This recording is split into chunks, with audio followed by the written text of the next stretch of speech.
Greetings and salutations, internetizens. It is I, Wolfphototech. Ah, yes, the dweller of the depths of the internet. Back with another video. I'm going to try something really insane, and I'm going to cover as many official first and third party Wizards of the Coast products that are specific to Dungeons & Dragons 5th edition. And I'm also going to try to do the same thing with Paizo and its Pathfinder 2nd edition, as well as Call of Cthulhu and Chaosium 7th edition. And today we got this wonderful thing. This is actually manufactured by a second party company called Galeforce 9. There is some weird splotchies in the Galeforce 9 lineup, literally just because they kind of got into a lawsuit and got upset with Wizards of the Coast for Wizards of the Coast shenanigans. But anyways, that's the back sheet for the Tyranny of Dragons against Dungeon Master's screen.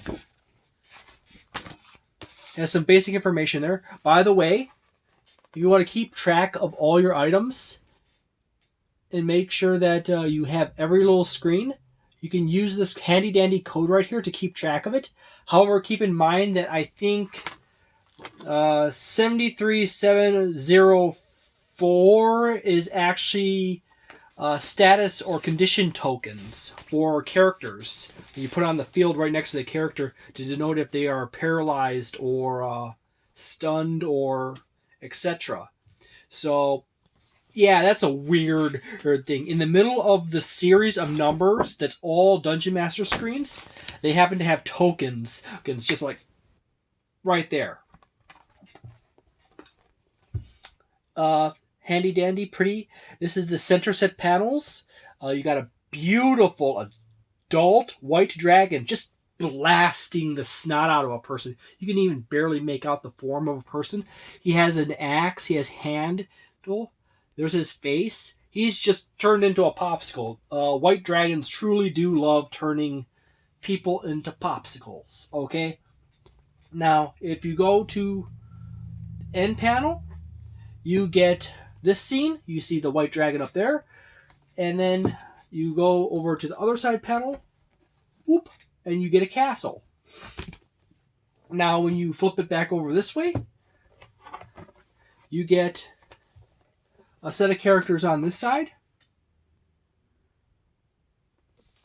And then over on the opposite end, you get a small map and a set of allies on this side, along with some information. And in the center, there's some more information. From left to right on this panel,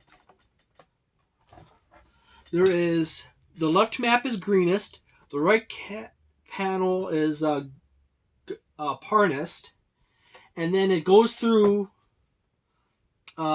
encounter generator, a random table for each episode in the series. You got episode 1, greenest encounters. They skip episode 2. They have episode 3, wandering monsters. Episode 4, hiring out. Episode 4, Tradeway event, random table. Episode 5, encounters north of Waterdeep.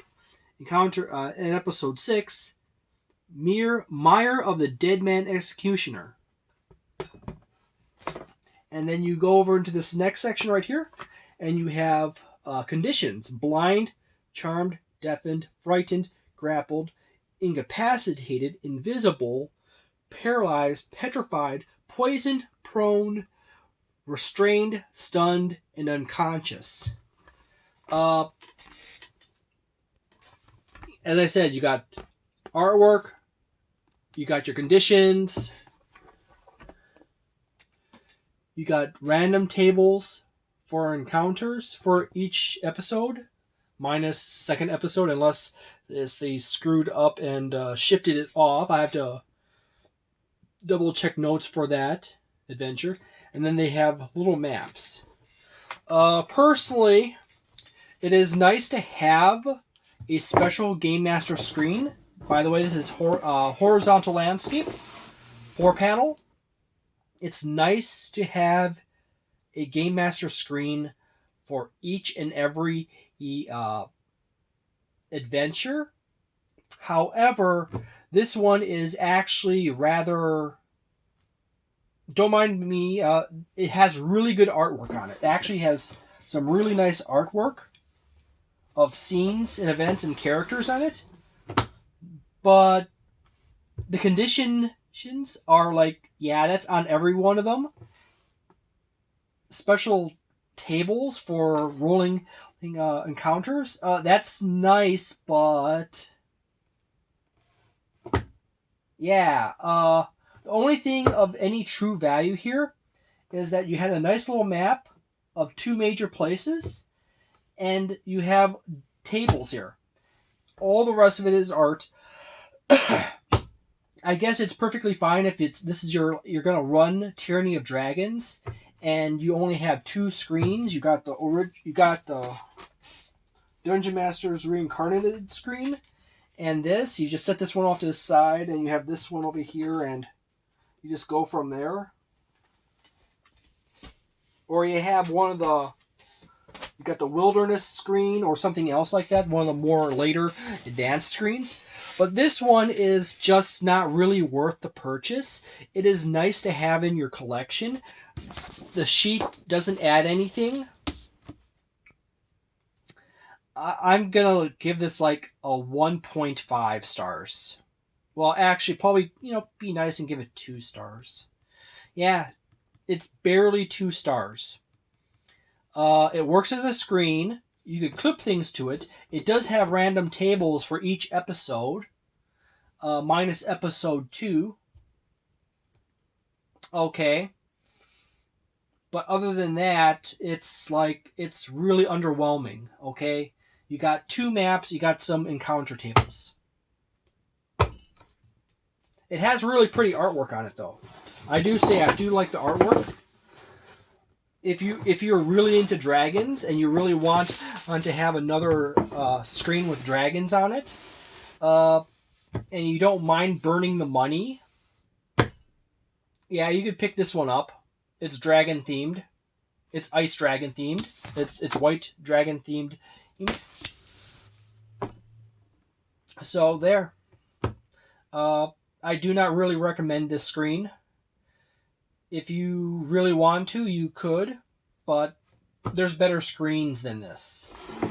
The encounter tables for the episodes are nice to have. Maps are good, but you already have this information on the regular screen. You don't really need the character artwork, although the character artwork is nice. If you crammed all these over here on the one side, and you had allies, cultists, enemies, with a little blurb under them of basic traits. Yeah, that's nice, but and then you had another section, or they literally got rid of the condition tables, the conditions here, and put something else there. It's hard to imagine what else they could put. Maybe they could spread out the cultists, enemies, and allies, and actually have a short little section under there. Under each one, have a picture in the top corner of the actual artwork for them, and then you have a little list of likes, dislikes, fears, or stuff like that.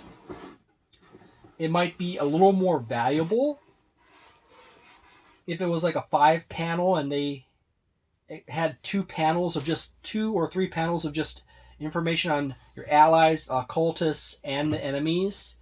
And they did a better job with the maps here, and they literally didn't waste time with the conditions, and they expanded out or updated or added extra options for the random encounters.